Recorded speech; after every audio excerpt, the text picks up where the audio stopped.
The Japanese government has released its Diplomatic Bluebook for this year.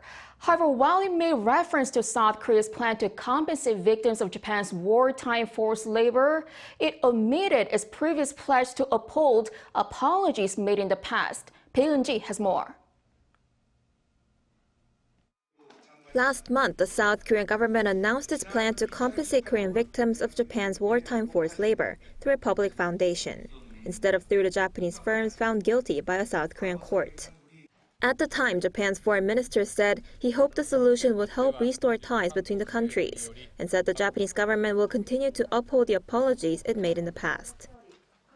On this occasion, we confirm that the Japanese government continues to uphold the stance on historical recognition made by previous cabinets as a whole, including the joint declaration between Japan and South Korea made in October 1998.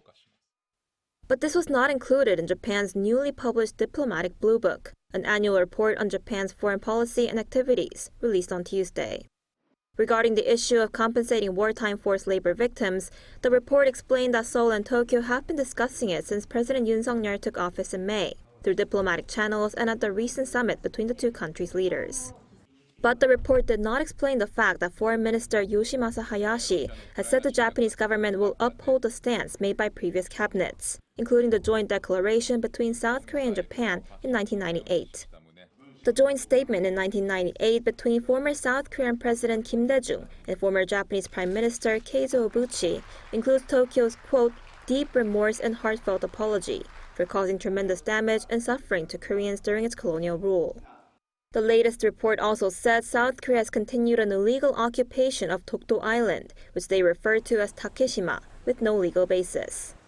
Japan has been saying this in its annual Diplomatic Bluebook for 6 years, since 2018.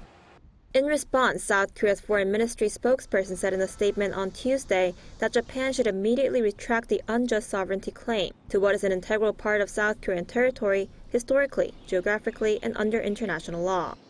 The ministry also called in Naoki Kumagai, the deputy chief of mission at the Japanese embassy in Seoul, to protest.